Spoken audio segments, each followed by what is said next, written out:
Bonjour tout le monde. Aujourd'hui, j'inaugure la série sur Vietnam et Devac avec le tout premier épisode pour survoler la carte numéro 2. Parce que je vais considérer que lors de la bande-annonce, vous avez eu un aperçu satisfaisant, ou en tout cas assez complet, de toute la carte numéro 1 qui était le Delta. Donc là, je voudrais vous proposer une visite en survolant la carte numéro 2 qui s'appelle la côte. Quand on appuie sur la touche virgule, on affiche l'aperçu de la carte. Et quand on appuie sur N, on peut passer d'un point de passage à un autre. Le premier point de passage, ce sera le pont stratégique, suivi par l'embarcadère, le phare de Sailao, la frégate porte-hélicoptère, l'aéroport MacArthur, le pont en bois et retour à la base. On peut refermer la carte avec la touche virgule ou tout simplement cliquant sur fermer en haut. Alors voici l'hélicoptère que l'on va piloter tout au long de ce jeu. Avec les touches du pavé numérique, avec la touche 6, on va tourner d'un côté. Et avec la touche 4, on tourne de l'autre. La touche 8 permet de monter la caméra. La touche 2 pour baisser la caméra. La touche moins permet de s'éloigner de point de vue, éloigner la caméra. La touche plus permet de rapprocher la caméra. Et la touche 5 permet de réinitialiser la vue d'origine. Il en sera de même pour toutes les vues, à savoir que la touche F1 permet d'afficher la vue du cockpit. Donc là, avec les touches que je viens d'indiquer, 4, 6, 8, 2, 5 pour recentrer. On peut donc visualiser l'ensemble de nos commandes dans le cockpit. Alors, je vais manipuler justement la manette de jeu pour voir comment ça fonctionne. Cabine. Manche principale. Commande des gaz. Avec le pas général. Et avec la touche R, on peut contrôler si le frein de rotor est serré. Bah là, je viens de le serrer. Et là, je le desserre. Avec les touches E et T, on peut démarrer les turbines.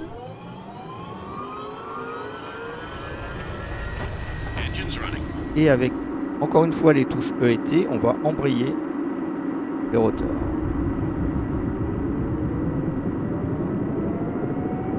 Avec la touche majuscule F11, on peut afficher un état du vent, sa vitesse et la direction d'où il vient.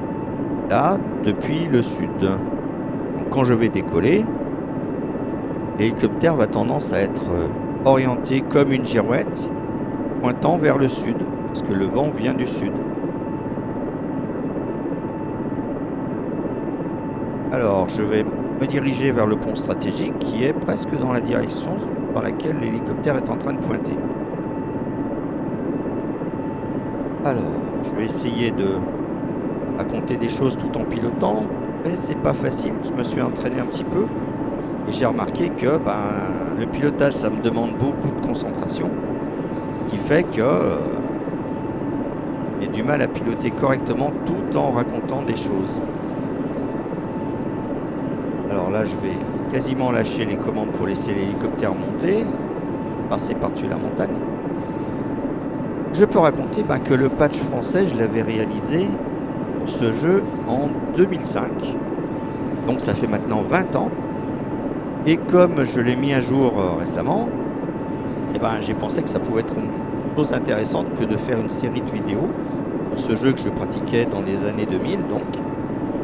Et le patch français, ma foi, est installé après avoir installé le patch de correctif 1.00, dont j'ai mis le lien également dans la description. Donc dans le lien dans la description, vous aurez droit donc à le patch français, le lien vers le patch correctif 1.00, et puis aussi un patch qui avait été développé aussi dans les années 2000 par un programmeur qui avait permis de rajouter des résolutions. Donc 3 liens disponibles dans la description pour pouvoir utiliser le jeu à son maximum de possibilités. Alors voici fameux pont stratégique. Et avec la touche F3, on peut afficher une vue depuis la porte de saut. Ah, je vais essayer de ne pas sortir de la carte. Alors au cas où ça se passerait, le saut temporel m'y ramènerait. Si j'affiche avec la touche virgule en emplacement, effectivement, là je suis vraiment bien dans le sud et je risque de sortir de la carte, mais d'y rentrer automatiquement puisque je ne vais jouer que sur cette carte pour cette partie. Alors je vais pivoter et me diriger maintenant vers l'embarcadère.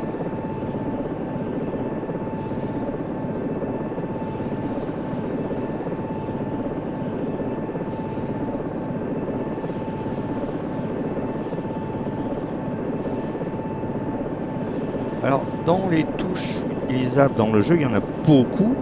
Et d'ailleurs, quand vous installez le patch français, à la sortie de l'installation du patch français, s'affiche automatiquement une carte complète de toutes les touches utilisées dans le jeu. J'avais d'ailleurs réalisé moi-même ce document. Il s'ouvre automatiquement à la sortie de l'installation du patch français. Et donc, j'allais dire qu'avec les touches majuscules livre, on peut faire un accéléré de l'écoulement du temps du jeu. Et avec la touche majuscule plus tréma, eh ben on retourne à la vitesse d'exécution normale. Alors là, on a survolé l'embarcadère sans s'en rendre compte. Et pour le plan de passage suivant, c'est le phare de Sailao. Alors, je retourne en vue de cockpit. Et je vais descendre un petit peu en altitude parce que là, j'ai gagné beaucoup d'altitude parce que je dois utiliser mes deux mains pour appuyer les touches, ce qui fait que quand je lâche le joystick, eh ben, l'hélicoptère a tendance à monter en flèche sous l'effet du rotor. Je soulève le phare de Sailao. Voilà. Alors j'ai baissé la puissance de la manette générale qui est sur mon joystick, elle est séparée. J'ai acheté ça s'appelle un Thrustmaster OTAS X, le T-Flight OTAS X. Ça fait une quinzaine de jours que je l'ai. Je dois encore m'entraîner pour bien pouvoir m'en servir. En tout cas, la manette des gaz est séparable du manche du joystick principal. Bon là, je les ai laissés ensemble sur ma table de jeu parce que à côté de mon clavier, parce que ça tient moins de place comme ça. Mais c'est vrai qu'on peut séparer les deux. C'est vrai que ça pourrait être sympa pour certaines personnes d'avoir une séparation entre la manette des gaz et le joystick.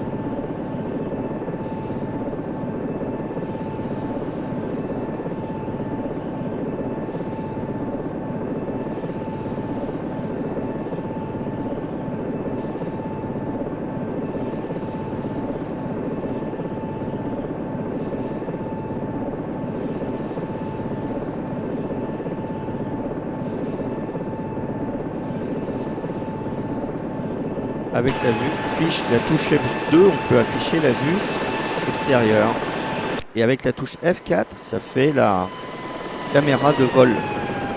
Caméra en vol qui voit passer l'hélicoptère. Et une fois qu'il sort de sa portée, hop, ça change de caméra automatiquement. Hop. La touche F3, donc c'est celle qui permet de voir depuis la cabine, pas du moins la porte de cette cabine. La touche F2 et la touche F1 pour revenir en mode pilotage depuis la cabine. Ensuite, qu'est-ce qu'il y a à voir? La frégate porte-hélicoptère. Alors, je vais descendre en même temps que je tourne. Et je ne me rappelle plus la direction du vent. Il me semble que c'était sud. Donc, majuscule F11 pour afficher la direction du vent. Et oui, c'est bien la direction sud. Ce qui fait que là, je vais me retrouver... Ah oui, là, je me retrouve avec le vent dans le dos. Et c'est pas l'idéal quand on veut atterrir que d'avoir le vent dans le dos. En fait, idéalement, quand on veut atterrir avec un hélicoptère, il vaut mieux toujours avoir le vent de face. Alors, le décollage se fait de même. Idéalement, avec le vent de face. Je vais quand même ralentir pour pouvoir survoler la frégate à basse vitesse. Voir un peu le navire.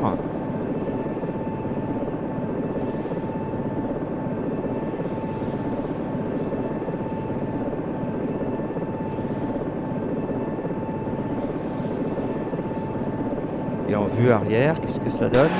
Ah bah oui. Comme ça, on peut apprécier l'hélicoptère en même temps qu'on voit le navire. La frégate porte-hélicoptère avec son pont, enfin sa plateforme arrière, qui permet de s'y poser. Et j'avais fait un appontage dans la bande-annonce pour montrer que c'était pas si facile que ça, parce que j'avais encore du mal à le faire par manque d'entraînement. Allez, l'aéroport MacArthur. Et le point de passage suivant. Et c'est parti à 4,7 milles nautiques.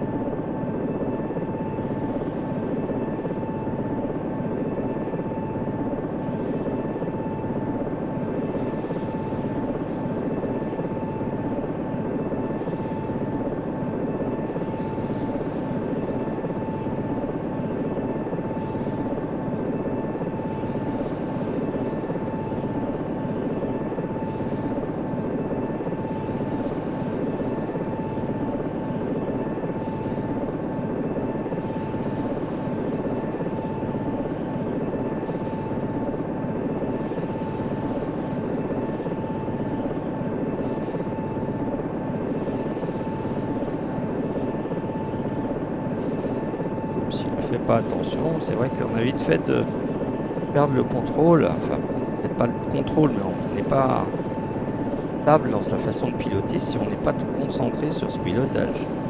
Ça a l'air simple comme ça parce que je le vole en ligne droite, et pourtant, eh ben oui, ça demande de la concentration, de ne pas faire n'importe quoi, sachant que le réglage de joystick est quand même assez sensible, et c'est un choix de ma part que de piloter de façon subtile. On pourrait diminuer la sensibilité du joystick, bon, c'est comme si je m'étais lancé le défi de le faire de la façon la plus subtile possible, sachant que la difficulté qui peut être intéressante. Voilà. Alors bon, là, de toute façon, ça me permet de faire de l'entraînement. Et d'ailleurs, dans les premières missions qui seront faites au début du mode campagne, eh ben, ce sera des missions d'entraînement. Oh là, ça part dans tous les sens. Qui sont simples au début, puis qui deviennent rapidement de plus en plus compliquées, ce qui est tout à fait logique, puisque à chaque fois qu'on réussit une mission, on gagne des points qui font évoluer le pilote que l'on va créer, que l'on crée. Et de fait, il va monter en grade au fur et à mesure des missions de plus en plus difficiles.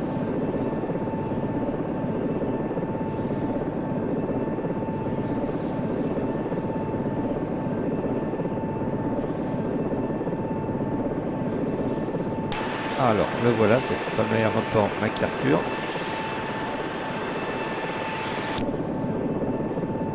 Allez, c'était juste un survol. Avec la touche F1, on voit qu'il y a le prochain point de passage. La touche N, pas la touche F1, qu'est-ce que j'attends? La touche F1, c'est celle qui permet de revenir en pilotage depuis les cabines.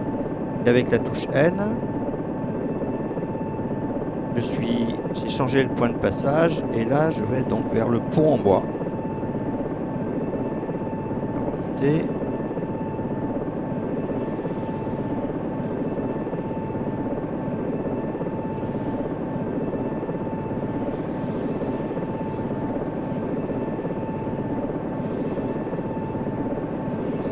On voit l'aéroport MacArthur sur notre gauche. Là, c'est vrai qu'en utilisant ma main gauche pour n'importe quoi, commander le pavé numérique, je peux réussir à tourner la caméra, alors que ma main droite tient le joystick. Pourrait se changer, mais bon, je suis pas très à l'aise avec ma main gauche.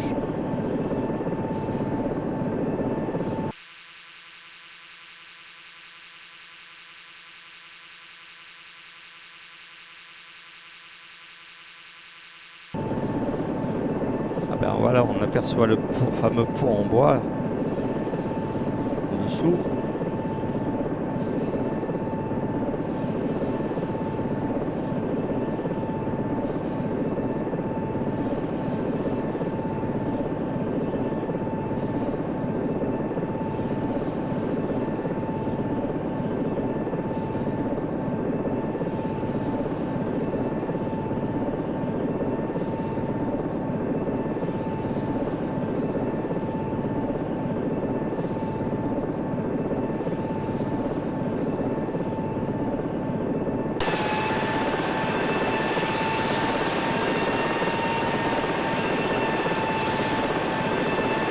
Alors, le point de passage suivant, bah, c'est la base, tout simplement. Retour à la base. Hop là, il faut que je contrôle l'hélicoptère, pas qu'il tombe.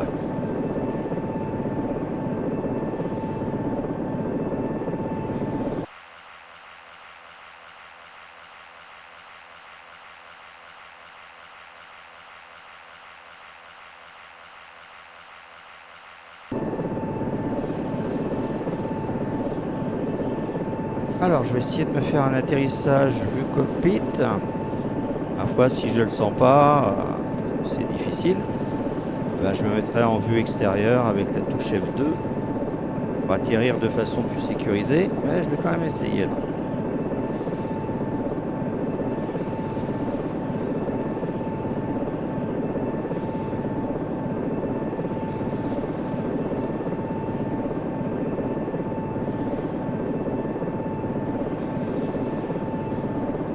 Je vois l'endroit où je vais atterrir. Et je vais essayer de ralentir, pas arriver trop vite. Jouer avec la manette des gaz pour pas tomber trop fort.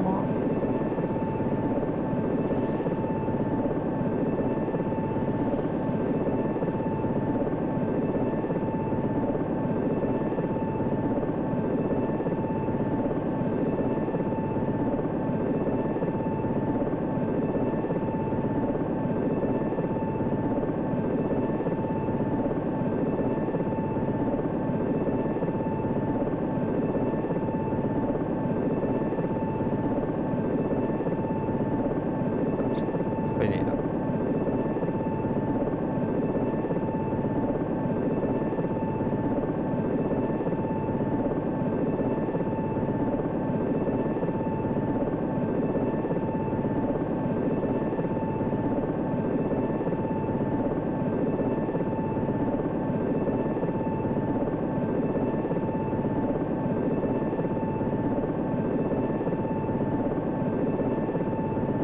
Pas facile. Hein.